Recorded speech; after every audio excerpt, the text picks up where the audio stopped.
네, 고강도 대출 규제로 집값 폭등을 야기했던 서울 인기 지역의 집값 상승세는 한풀 꺾인 듯합니다. 하지만 현금 부자들은 지금 알짜 물건을 사들이고 있다는 얘기도 나오죠. 그럼 진짜 집이 필요한 실수요자들은 어디로 가야 할까요?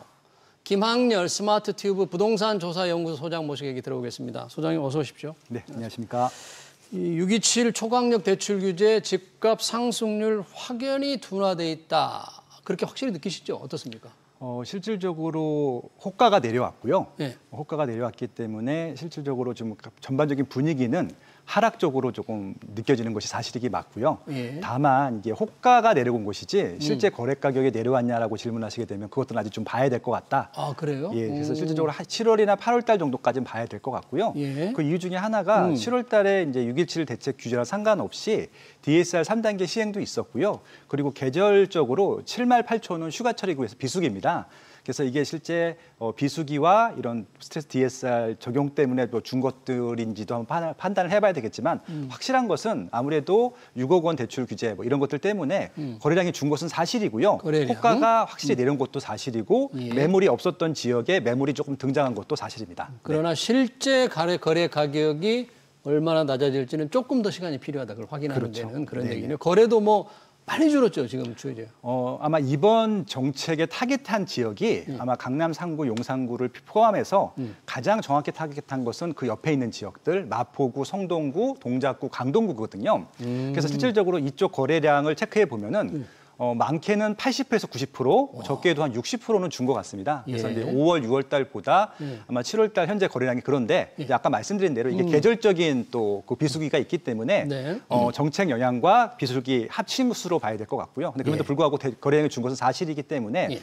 거래량이 줄게 되면 당장 집을 파셔야 되는 분들 같은 경우는 좀 답답할 수 있거든요. 그래서 아마 호가를 좀 낮춰서 내놓는 매물들도 등장한 것으로 알고 있습니다. 그러네요. 네. 지난 3, 4월이잖아요. 서울 강남 3구, 용산구 토지거래 허가제 이게 확대 지정 후에도 해당 지역들은 집값은 올랐거든요. 그러니까 이번에도 이런 초강력 대출 규제지만 좀 상급지 괜찮은 데는 여전히 강보합세가 계속되지 않을까 이런 예상도 있던데 혹시 그런 기대들이 좀 있습니까? 그러니까 강남구, 서초구, 용산구는 대출의 영향을 그렇게 아주 많이 받지는 않습니다. 아까 좀 전에 설명드린 대로 대출 상한을 6억 원으로 한 것은 6억 원보다 조금 넘어가는 지역들이 타겟을 한 것이라고 보시면 될 것 같고 예. 강남, 서초, 용산의 시세를 낮추기보다는 아까 그 전에 규제 지역이 아니었던 마포, 성동, 동작, 강동구의 거래량이 증가하고 시세가 올라가는 것들을 아마 타겟팅해서 줄이려고 했던 것 같고요. 예. 그래서 말씀하신 대로 강남구나 서초구 혹은 용산구의 재건축이나 재개발이 진행되는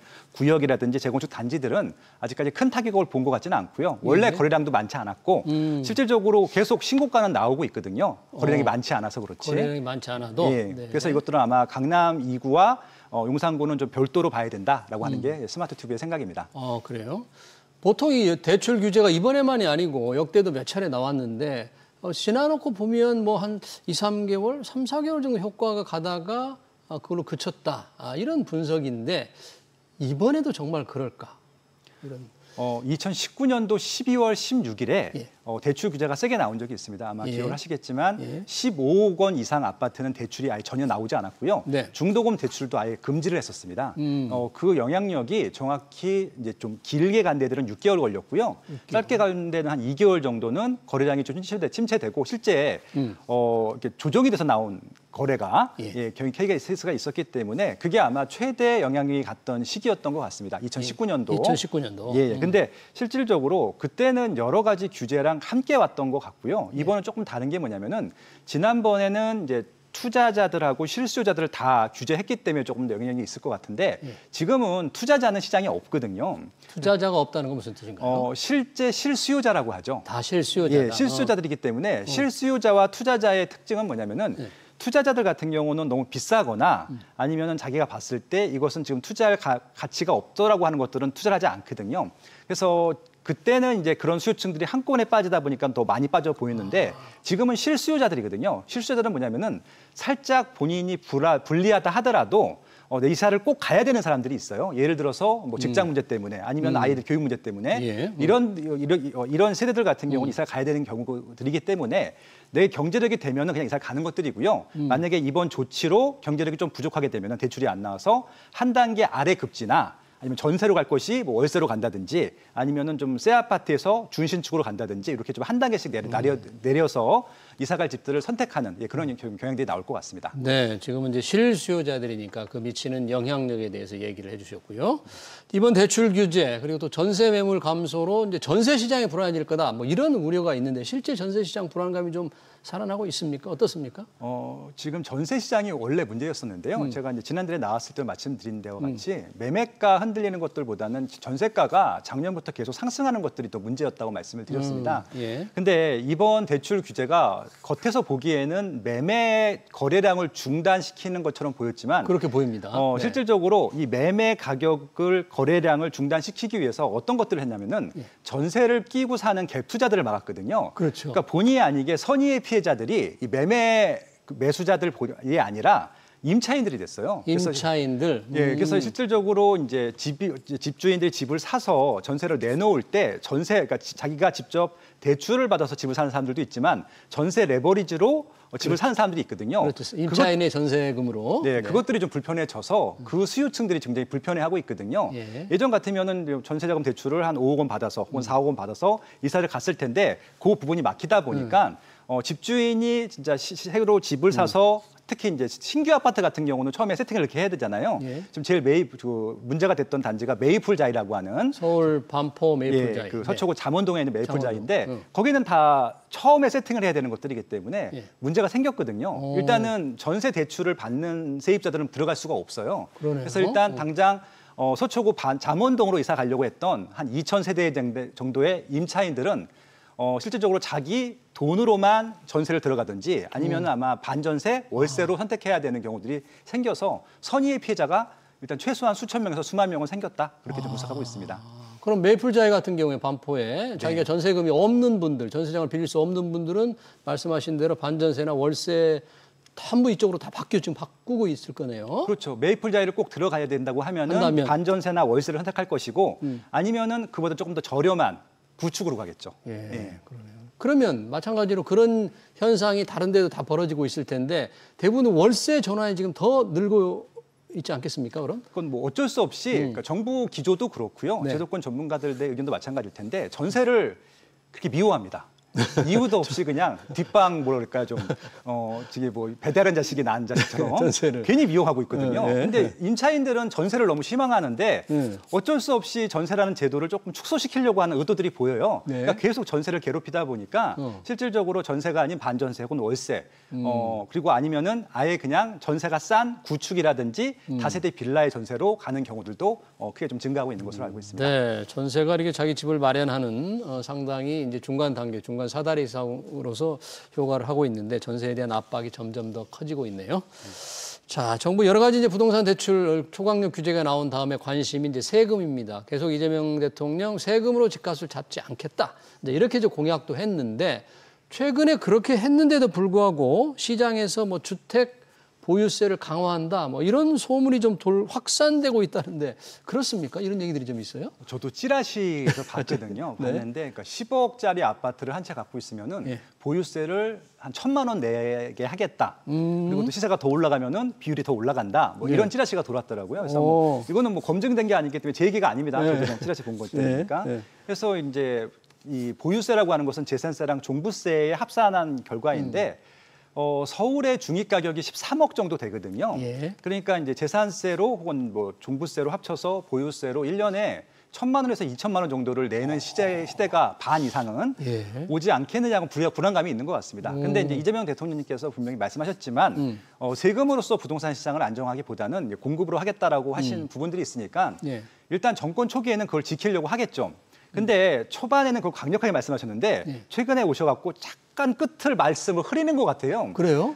최대한 세금으로 하지 않겠다 뭐 이런 식으로 해서 조금씩 완화해서 그다음에 세금은 이제 최후의 보류다. 마지막으로 하겠다. 하긴 하겠다는 얘기잖아요. 그렇기 때문에 이제 아마 이제 시장이 조금 반응이 느리거나 다시 시세가 올라간다라고 했을 때는 세금 규제를 할 것 같아요. 예, 세금 그리고 이제 규제를. 또 많은 분들이 오해하고 있는 것 중에 하나가 뭐냐면은 지금 세금 규제를 받고 있지 않느냐라고 질문하시는 분들이 있는데 정확히 보신 게 지금도 세금 규제를 받고 있거든요. 현재도. 네. 왜냐하면은 문재인 정부 때 취득세 중과, 보유세 중과, 양도세 중과를 해놨었어요. 예. 근데 윤석열 대통령 때 그거를 풀지 못했습니다. 왜냐하면 다수당이 민주당이었기 때문에 예. 지금 취득세, 보유세, 양도세 중과를 받은 상태에서 이재명 정부가 취임을 한 거거든요. 예. 그래서 만약에 이재명 대통령께서 세금으로 규제하지 않겠다라는 말을 지키려면은 이전의 중과제도를 다 폐지해야 돼요. 폐지를 해야 되는데. 예, 다 기본 세율로 해야 되는데 이미 세 개 다 단계가 중과를 하고 있는 상태에서 시작한 것이기 때문에 세금으로 집값을 잡지 않겠다는 말은 거짓말입니다.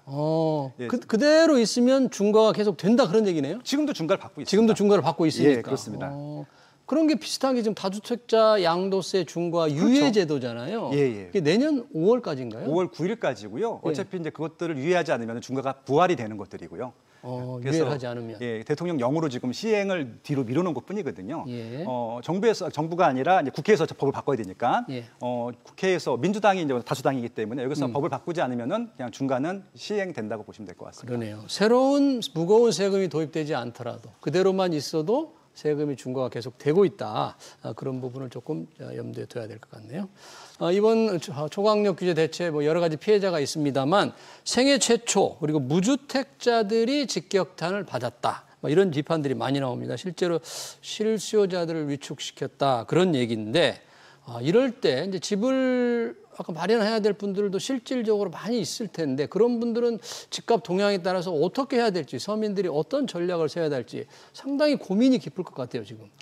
실질적으로 이제 서민층들은 이제 두 가지 선택을 합니다. 하나는 임차로 가고 하나는 이제 내 집 마련을 할 텐데 지금까지는 내 집 마련을 할 때 여러 가지 혜택들이 있었어요. 예를 들어서 청약제도에서는 특별 공급이라는 제도가 있어서 뭐 신세가 특례라든지 뭐 생애 최초라든지 아니면 여러 가지 뭐 기관 추천이라든지 기타 등등이 있었는데 그 부분에 대한 조금 대출이라든지 이런 것들이 좀 줄었습니다. 한 10%씩 줄었다고 10%? 보시면 될 것 같아요. 네. 그래서 예를 들어서 생애 최초 같은 경우, 신생아 같은 경우는 한 80%까지 나왔었는데 그것들을 한 70%까지 줄여 있고요.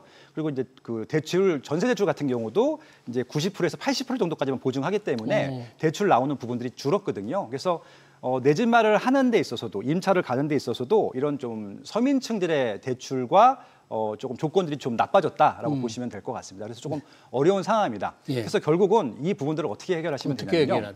다 어려워진 거잖아요. 그럼 다들 주춤하거든요. 이때가 기회인 것이죠. 어찌 보면은 경쟁률이 낮아져요. 경쟁률이 어차피 경쟁률. 이제 본인들이 이제 대출을 받아야 되는데 대출이 줄게 되면은 집이 있었던 분들이나 투자했던 분들은 어떻게든지 돈을 마련해 와서 집을 사거든요. 근데 이제 집을 한 번도 안 사보신 분들 같은 경우는 포기를 하는 경우들이 많습니다. 이게 뭐냐면은 특별 공급에 있어서 경쟁률이 좀 낮아진다는 얘기거든요. 이럴 때일수록 더 적극적으로 노려보시면 좋을 것 같고 내가 어떤 특공이 가능한지 신생아 특례라든지 다주택 다자녀 혹은 생애 최초 기간 추천 뭐 이런 것들도 있어요. 그러니까 중소기업 같은 경우는 그런 것들도 활용할 수 있거든요.